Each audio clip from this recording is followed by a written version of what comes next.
Hello வணக்கம் அனைவருக்கும் guys. நம்ம வெப்சைட்டில் வந்துட்டு நம்ம டெட் கோர்சஸ் டெட்டுக்கான இங்கிலீஷ் மட்டும் லான்ச் பண்ணியிருக்கோம். சரியா, நான் மற்ற சப்ஜெக்ட்ஸ் ரெடி ட்ரை பண்ணேன். பட்டு இங்கிலீஷ் மட்டும் இருக்குது, அதை ஒழுங்காக கொடுப்போன்றதுக்காக கம்ப்ளீட் உங்களுக்கு இங்கிலீஷ் கோர்ஸ் வந்துட்டு வெப்சைட்டில் இருக்கும். சரியா, லாஸ்ட் 30 டேஸாக 30 டேஸ்க்கு 30 கிளாஸஸ் நீங்கள் பார்த்தா போதும். உங்களுக்கு கண்டிப்பாக ஒரு 20 மார்க்ஸ் வரைக்கும் அஷர்டாக வரும். எக்ஸாம் வந்துட்டு இங்கிலீஷை பொறுத்த வரைக்கும் உங்களுக்கு சும்மா அங்கே போய் எழுதிடலாம் அப்படிங்கிற மாதிரி இருக்காது. சில இடங்களில் டிஃபிகல்ட்டிஸ் இருக்கும். சரிங்களா, ஸோ உங்களுக்கு நம்ம வெப்சைட்டில் இருக்கிற கோர்ஸில் என்னெல்லாம் இருக்குன்றதை நான் சொல்லிடுறேன். உங்களுக்கு ஒரு 40 கிளாஸஸ் கிட்டே இருக்கும். 40-45 கிளாஸஸ் மினிமம் இருக்கும். அதுக்கு மினிமம் 45 கிளாஸஸ். ஸோ அதை விட எக்ஸ்ட்ரா கூட நாங்கள் போடுவோம். நீங்கள் இந்த கோர்ஸ் ஜாயின் பண்ணிட்டீங்க அப்படின்னா உங்களுக்குன்னு ஸ்பெசிஃபைடு டெலிகிராம் குரூப் இருக்கும். நீங்கள் பை பண்ணிவிட்டு ஒரு டெலிகிராம் ஐடி கொடுத்துருப்போம்.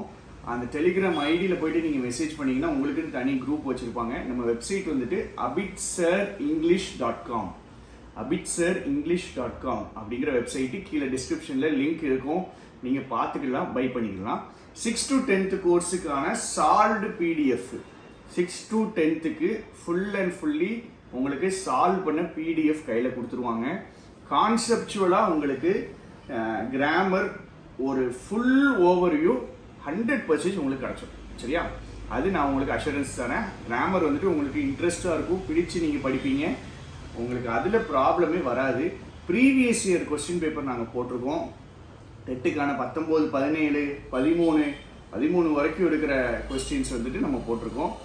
13 அதுக்கப்புறம் 12 இந்த கொஸ்டின் பேப்பர்ஸ் இருக்கும். அந்த கொஸ்டின் பேப்பர்ஸ்க்கான அனாலிசிஸ் இருக்கும். 6 to 10th புக்கு சால்வ்டாக அங்கே இருக்கும்.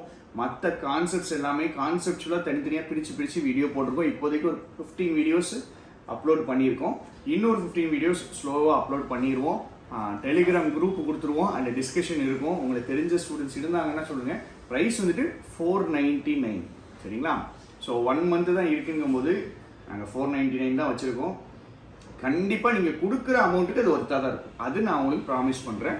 நான் வந்துட்டு 500 கொடுத்தேன், எனக்கு வேஸ்ட்டாக போச்சு, வீணாக போச்சுங்கிற இது வரவே வராது. நம்ம இது யூடியூப் அப்போ போட மாட்டீங்களா சார் வீடியோஸு டெட்டுக்கு அப்படின்னா, யூடியூப் கண்டிப்பாக போடுவேன். ஏன் கோர்ஸாக கொடுக்கும் அப்படிங்கும்போது கம்ப்ளீட் பேக்கேஜாக நம்ம கொடுக்கணும். கம்ப்ளீட்டாக டோட்டல் பேக்கேஜாக கொடுக்கணும் அப்படிங்கும்போது எனக்கு அது ஒரு கோர்ஸாக கொடுக்கும்போது கொஞ்சம் கம்ஃபர்டபுளாக இருக்கும். யூடியூப்லேயுமே நான் ஒரு 10-15 வீடியோஸ் போடுவேன். இந்த சேனல் கொஞ்சம் பார்த்துக்கிடுங்க. அதே மாதிரி தெரிஞ்சவங்களுக்கு கண்டிப்பாக இன்ஃபார்ம் பண்ணுங்கள். இந்த இங்கிலீஷ் மட்டும் எனக்கு வராது, மற்றது கூட படிச்சுட்டு நிறைய பேர் இருப்பாங்க. நீங்கள் தமிழ் மீடியமாக இருந்தாலும் சரி, நீங்கள் எவ்வளோ வீக்காக இருந்தாலும் சரி, இங்கிலீஷ் வந்துட்டு உங்களுக்கு பேசிக்லேருந்து எதுவுமே தெரியலைன்னா எப்படி ஆரம்பிக்கணும் அப்படிங்கிறதுல இருந்து நான் உங்களுக்கு சொல்லியிருப்பேன். உங்களுக்கு வேறு என்ன டவுட்ஸ் இருந்துச்சுனாலும் நீங்கள் இது கீழே போடலாம். நம்ம டீம் இருக்காங்க, டீம்லேருந்து ஹெல்ப் கேட்டுக்கலாம். இந்த 1 மாதம் வந்துட்டு எனக்காக ஒரு 1 மணி நேரம் டெய்லி 1 மணி நேரம் இங்கிலீஷ்க்கு ஒதுக்குங்க. ரொம்ப ரொம்ப ரொம்ப பெனிஃபிஷியலாக உங்களுக்கு இருக்கும். நான் உங்களுக்கு இதை ப்ராமிஸ் பண்ணுறேன். நீங்கள் அந்த கிளாஸஸ் பாருங்கள். கிளாஸஸ் கூட சேர்ந்து ப்ரீவியஸ் இயர் கொஸ்டின் பாருங்கள். ப்ளஸ் நம்ம டவுட்ஸ் டிஸ்கஷன் செஷன் போடுவோம், ஜாயின் பண்ணிக்கிடுங்க. நம்ம எக்ஸாம் பக்கத்தில் வரும்போது நானே உங்களுக்கு டெஸ்ட் வச்சு டெஸ்ட்டுக்கான கரெக்ஷனும் கொடுப்பேன். எல்லாமே உங்களுக்கு இந்த 499 பேக்கேஜுக்குள்ளே வந்துடும். ப்ளஸ்ஸு நீங்கள் நிறைய பேர் கேட்குற இந்த 6 to 10th சால்வ் பண்ண அந்த பிடிஎஃப் 6 to 12 இப்போது நிறைய மிஸ்டேக்ஸ், இப்போ மற்ற சால்வ் பண்ணுறதுல மிஸ்டேக்ஸ் இருக்கலாம். பட் நாங்கள் வந்துட்டு அந்த மிஸ்டேக்ஸ் எல்லாம் வெரிஃபை பண்ணி சரி பண்ணி ப்ராப்பராக நான் வந்துட்டு சால்வ் பண்ணி வச்சுருக்கோம். சில கைட்லேயே மிஸ்டேக்ஸ் இருக்குது. ஸோ அதெல்லாம் வராமல் ரெக்டிஃபை பண்ணி சரி பண்ணி ப்ராப்பராக உங்களுக்கு ரெடி பண்ணி கொடுத்துருவோம். இதையும் தாண்டி சார் நீங்கள் இந்த டாப்பிக்கில் எங்களுக்கு சொல்லித்தாங்க, இது எங்களுக்கு வந்தால் நல்லாயிருக்கும். ஃபார் எக்ஸாம்பிள் சிலபஸ்லாம் வந்துட்டு உங்களுக்கு கேள்வி வர வாய்ப்பு இருக்குது. ஸோ அந்த டாபிக்லாமே சேர்த்து கவர் பண்ணிடுவோம். நீங்கள் எதுக்கும் கவலைப்பட வேண்டாம். ஸோ இவ்வளோ தான் சொல்லணும். உங்களுக்கு தெரிஞ்சவங்க இருந்தாலும் கண்டிப்பாக இது இன்ஃபார்ம் பண்ணுங்கள். Thank you, tata, by.